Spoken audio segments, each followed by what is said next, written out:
Siguiendo las clases, mejorando nuestras cualidades humanas, hoy llegamos a los valores de la Torá, lección 11 de 80, gracias a Andrés Artes Portus, quien dirige el grupo en Facebook, Torá, Talmud y Tania.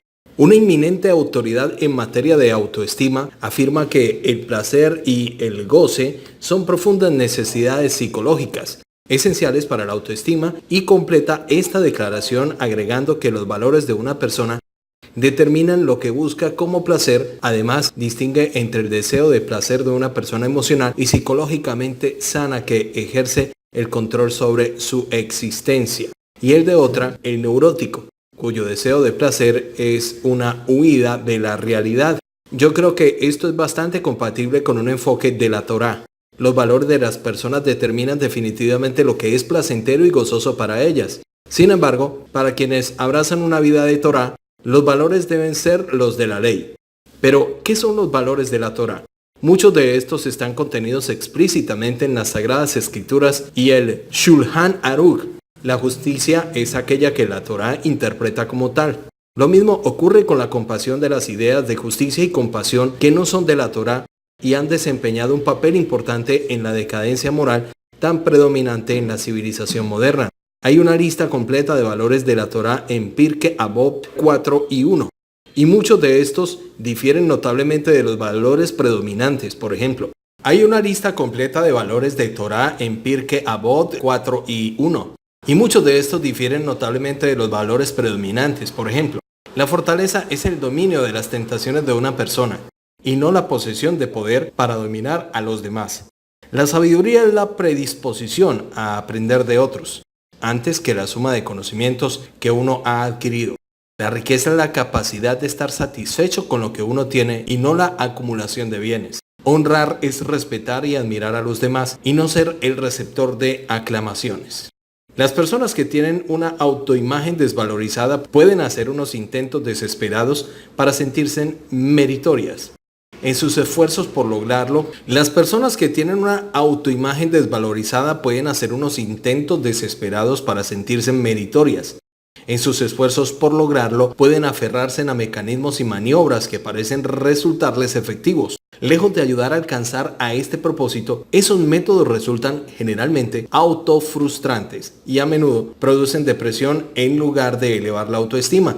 Lo contrario también es el verdadero. Los factores que aumentan la autoestima son también autorreforzadores y pueden elevar a las personas a grandes alturas espirituales. Apreciamos la gran sabiduría de los autores del Talmud, pues solían distinguir entre los valores que producen la autoestima y los espurios que contaban con el apoyo popular. Pero miremos dentro de este tema los valores de la Torá, que significa la fortaleza. La opinión popular considera que la fortaleza es el poder de controlar y dominar a otros. Ya hemos visto, sin embargo, que el impulso de dominar a menudo solo es una defensa contra los sentimientos personales de la debilidad. La persona que tiene necesidad de ser superior a los demás raramente está satisfecha de su poder, razón por la cual procura hacerlo cada vez más absoluto. Está también constantemente ansiosa ante la posibilidad de ser depuesta y perder su posición de poder. Esta permanentemente insatisfacción y ansiedad reducen la autoestima, poniendo en marcha un ciclo vicioso cuyo resultado final es la megalomanía. La gente que se siente competente no necesita posiciones de poder o superioridad. En realidad, muchos de los verdaderos grandes líderes del mundo se resistieron invariablemente a ocupar posiciones de liderazgo y tuvieron que ser obligados a aceptarlas. La señal de la fortaleza y la autoestima saludable es el dominio de uno mismo y no el de los demás. También incluimos el tema de la sabiduría. La Torá enseña que el hombre verdaderamente sabio se caracteriza no por la cantidad de conocimientos, sino por su disposición a aprender todo lo posible de lo demás. La relación de la verdadera sabiduría y la autoestima se me hizo evidente mientras observaba cómo algunos de mis colegas médicos reaccionaban ante el pedido de un paciente de efectuar una consulta sobre el caso con otro médico.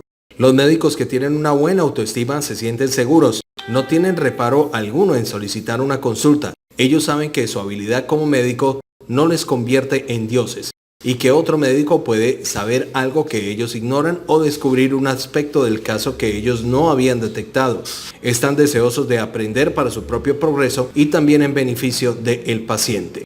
Los médicos con una pobre autoestima pueden reaccionar a un pedido de consulta como ante un insulto, una expresión de desconfianza o una insinuación de que no son competentes y son propensos a decir: si a usted no le gusta la forma en que manejo el caso, me retiraré del mismo y usted podrá llamar a otro médico. Si llaman de mala gana a una consulta, esta debe efectuarse con un jefe del departamento de una escuela de medicina o algún otro experto ampliamente reconocido. Pedir asesoramiento a alguien de menor o igual nivel para profanar sería degradante y es percibido como una amenaza a sus frágiles egos. Este ejemplo tomado de la práctica médica tiene su contraparte en muchos otros campos. Se requiere autoestima para ser un buen estudioso. Por otra parte, aprender de cualquiera y de todos aumenta nuestro caudal de conocimientos y contribuye a la autoestima. Por ende, la sabiduría como tal la define la Torá, es a uno mismo tiempo, causa y consecuencia de la autoestima. Pero hay un efecto insidioso de la autoestima baja que se autorrefuerza y que es sumamente obstructivo para el desarrollo de la personalidad, la incapacidad de aceptar una crítica constructiva. No es necesario decir que nadie está libre de imperfecciones y que aunque la perfección no esté al alcance de las posibilidades humanas, podemos no obstante hacer mucho para mejorar nuestras deficiencias. La acción correctivo solo puede emprenderse cuando la necesidad de hacerlo es evidente. De ahí que una persona deba ser consciente de aquellas fallas requieren corrección. Su atención hacia tales faltas puede ser una llamada por los comentarios de la gente de su medio. Una persona con autoestima baja atiende a sentirse tan amenazada por la conciencia de cualquier defecto personal que bloquea efectivamente la crítica constructiva. Puede rodearse de personas serviles o amigos que le dicen solo lo que quiere oír. Esta persona confirma la sentencia talmúdica: una persona puede ver todos los defectos, excepto los propios suyos. Negaim 2.5. Por supuesto, la falta de conciencia de los defectos personales impide cualquier acción terapéutica. Hemos señalado que la autoestima baja es invariablemente la consecuencia de una imagen desvalorizada que hace que la persona imagine que tiene defectos en realidad que no existen. Es a un mismo tiempo irónico y trágico que la autoestima baja, referida a defectos imaginarios, produzca una actitud defensiva que impide tomar conciencia de aquellos defectos que sí existen en realidad y que pueden ser corregidos. El no hacerlo puede causar un desempeño deficiente, con lo cual se genera una mayor depresión de la autoestima. Es muy frustrante observar a las personas con autoimagen desvalorizada malgastar sus esfuerzos en ocuparse en una forma u otra de defectos inexistentes, mientras los problemas corregibles quedan sin solución. Nunca serán suficientemente enfatizadas la importancia de aceptar la crítica constructiva. El libro de Misle abunda en el tema. No reprendas al encarnecedor para que no te aborrezca. Corrige al sabio y te amará. Implícito en el capítulo 9, versículo 8. Corrige al entendido y acrecentarás la ciencia. Implícito en el capítulo 19, versículo 5. El que ama la corrección ama la sabiduría, más que al que aborrece la represión es estúpido. Implícito en el capítulo 7, versículo 1. En el Talmud, Rabbi Leuda Nesia declara: ¿cuál es el camino que una persona debe elegir para así en la vida? Amar la crítica constructiva, pues donde existe está ahí el placer, bondad y bendiciones. Pero veamos la riqueza que papel juega dentro de los valores de la Torá. Es ampliamente aceptada la idea de que la riqueza se mide por la cantidad de bienes materiales que uno ha acumulado. Es difícil desprenderse de los valores culturales rotundamente enraizados y universalmente aceptados. Una reflexión nueva y desprejuiciada indicará que el valor de la Torá es correcto. La riqueza no tiene nada que ver con cuánto uno posee, sino con la capacidad para disfrutar de cualquier cosa que uno tenga. Cuando hablamos en general de la búsqueda de riqueza, no nos estamos refiriendo a los esfuerzos invertidos para obtener artículos de primera necesidad o incluso alguno de otros placeres de la vida, y tampoco a las reservas acumuladas para una época de necesidad. Difícilmente alguien considere estas posiciones como riqueza. En el concepto generalizado, la riqueza es la posesión de bienes materiales que superan las necesidades inmediatas y futuras. Es cuando la gente acumula más de lo que puede utilizar que se le considera rica. La insensatez de acumular una riqueza que excede nuestras necesidades está ilustrada por la historia de cierto hombre que insultó a un psiquiatra. ¿Cuál es su problema?, le preguntó este. No tengo problemas, respondió el hombre. Entonces, ¿por qué vino a verme? Porque mi familia insistió en que debía verlo. Bien, ¿qué es lo que su familia piensa que anda mal con usted? Ellos creen que hay algo malo en mí porque me gustan los panqueques, contestó el paciente. Esto es absurdo, exclamó el psiquiatra. No hay nada malo en gustarle los panqueques, a mí también me gustan. Los ojos del hombre brillaron con evidente alegría. ¿A usted también?, le preguntó. Entonces, debe de venir a mi casa. Tengo baúles llenos de panqueques en el desván. Preparar varios panqueques para el desayuno, o incluso algunos más que serán guardados en la heladería para el día siguiente. Es perfectamente normal, pero obviamente llenar baúles de panqueques raya en la insania, y analicemos esto un poco y veamos que si podemos encontrar un principio que tenga aplicaciones más amplias, los panqueques son un tipo de alimento cuya función es satisfacer el hambre y el apetito, y por ende constituyen un medio para un fin específico. Cuando uno los acumula sin tener el propósito de utilizarlos para un fin adecuado, es insano. Podemos deducir que esto tiene la insania que se hace presente cuando algo es un medio y se convierte en un fin. El dinero es un medio para adquirir mercaderías o servicios que satisfagan nuestras necesidades cuando una persona continúa acumulando dinero o mercaderías que superan las necesidades corrientes y previsibles. Esto no es riqueza, esto es demencia. ¿Deben ser considerados dementes todos los multimillonarios que continúan trabajando para aumentar sus grandes fortunas? Según las pautas culturales generalizadas, por supuesto que no, pero de acuerdo con las pautas de la Torá, es probable que sí. Podemos librarnos de esta locura. ¿No somos todos arrastrados por la marea cultural? Hay una bella historia contada por Rabbi Nachman de Breslov acerca de un rey que cierta vez fue informado por su primer ministro de que una terrible plaga había afectado toda la cosecha de granos de su reino. Los científicos habían estimado que cualquiera que comiera esos cereales enloquecería. Pero no os preocupéis, vuestra majestad, dijo el primer ministro. He almacenado suficientes provisiones para que nosotros podamos superar este momento. Hasta que se recoja la cosecha del próximo, el rey negó con la cabeza. No, dijo, no puedo comer nada diferente a lo que comen mis súbditos. Tú y yo comeremos lo que coma cualquier otro empero. Marcaremos nuestras frentes con un símbolo para que cuando yo te mire a ti y tú me mires a mí, recordemos que ambos somos insanos. A veces no podemos evitar ser arrastrados por la demencia cultural, pero si esto ocurre, seamos conscientes de nuestra locura para que podamos buscar, al menos, la forma de recuperar nuestra salud. La insania ha sido definida apropiadamente como minoría de uno. Si todo el público que se encuentra en el auditorio oye una voz cuando no hay un locutor visible, se presume que alguien está hablando por el equipo de altavoces. Si solo una persona oye una voz que ninguna otra del público escucha, se presume que aquella sufre una alucinación, un síntoma de psicosis. Si una persona colecciona panqueques, es demente. Si de algún modo los panqueques se convirtieran en moneda legal, la gente acumula baúles llenos de panqueques y no sería considerado insano. Este no es el punto de la vista de la Torá.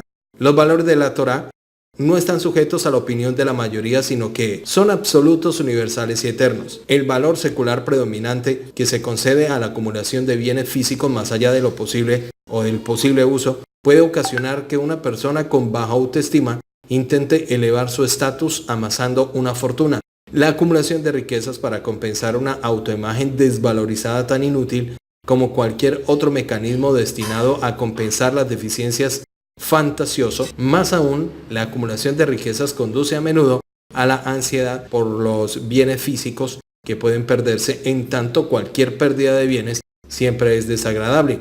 La persona que tiene buena autoestima y medios adecuados para una vida confortable no es propensa a sentirse desolada por la pérdida de una parte de su fortuna. Empero, si la fortuna de una persona representa una gran porción de su ego, su pérdida resulta muy, pero muy deprimente. La persona que adopta el principio de la Torá, de que la verdadera riqueza consiste en estar satisfecho con lo que uno tiene, no es presa de la desolación que produce la pérdida de bienes físicos. Sus necesidades están determinadas por lo que se quiere cumplir bajo la voluntad divina, y sentimiento de valorización al esforzarse por cumplirla hará necesaria la búsqueda de las riquezas. Pero hay una parte también importante que es el honor. Según el Talmud, el honor consiste en brindar reconocimiento y admiración a los demás en lugar de recibirlos. De nuestro anterior análisis de la autoestima se comprende claramente la posición de la Torá Y hemos señalado que una persona con un buen sentido del yo no necesita que se le recuerde o se le devuelva asegurar que es meritoria. Más aún, no tiene dificultad en elogiar a los demás. Esto contrasta decididamente con la persona que sufre de baja autoestima, cuyos desesperados intentos por alcanzar un sentimiento de autovaloración puede hacer que se menosprecie a los demás para sentirse superior a ellos. Estas son solo algunas ilustraciones de cómo los valores de la Torá son compatibles con el desarrollo de la autoestima y conducen hacia ella sin excepción. El análisis de todos los valores de la Torá tal como están expresados en el Talmud y en los escritos sobre la ética de las luminarias de la Torá nos mostrará que están correlacionados positivamente con la autoestima, a menudo en agudo contraste con los valores seculares que, si bien son ampliamente aceptados, pueden tener una correlación negativa y, en el mejor de los casos, proveer una pseudo autoestima. Otro valor importante de la Torá es el de la percepción del tiempo, al cual evalúa cualitativa antes que es cuantitativamente. Muchas personas que están tan preocupadas por sus tareas cotidianas que no se toman el tiempo necesario para evaluar sus vidas, objetivos, propósitos e identidades. El análisis de estos elementos puede producirse a edad avanzada, cuando se han retirado de la actividad y la disponibilidad de tiempo ocioso lleva a una seria reflexión. Puede producirse un análisis personal en un periodo anterior de la vida, pero habitualmente es precipitado por alguna crisis, algún acontecimiento importante que lleva a esas personas al autoexamen cuando observan sus vidas retrospectivamente. Pueden deprimirse al comprobar cuán poca sustancia y valores duraderos han obtenido. Este descubrimiento puede resultar especialmente desolador cuando se produce a edad avanzada y cuando la persona se da cuenta de que, aunque haya arribado a una filosofía de vida más significativa, el tiempo que le queda para implementarla es solo una pequeña fracción de su existencia total sobre la tierra. La conciencia de que nuestra vida ha sido esencialmente desperdiciada puede arrojar nuestra autoestima a las mayores profundidades. También aquí los valores de la Torá aportan la salvación. El Talmud provee muchos ejemplos del principio que establece que uno puede alcanzar todo su mundo, es decir, alcanzar el propósito de su existencia terrenal en un breve momento.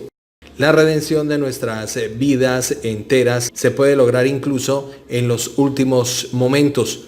Un sincero reconocimiento de que uno ha vivido en el error, un auténtico arrepentimiento y una apreciación de la verdad pueden redimir toda la existencia. Mirar hacia atrás y descubrir que los años y las energías han sido totalmente desperdiciados puede realmente ser devastador para la autoestima, puesto que una persona es propensa a desesperarse de sí misma como si fuera un fracaso total. Esto no ocurre con la filosofía de la Torá, en la cual no existe el concepto de desesperación. Un breve momento de Teshuvah puede redimir toda una vida. Un agradecimiento muy especial a Andrés Artes Portus, que nos permite extraer estos textos sagrados del grupo en Facebook Torá, Talmud y Tanía. Y agradecimiento muy especial al grupo Bitajón y Emuná y a nuestra madre Hanna, que nos permite llevar estas enseñanzas a todo el mundo a través de nuestro canal Hashem en tu vida. Recuerde, ábrale el corazón a Hashem. Hashem está contigo. Un buen día para todos.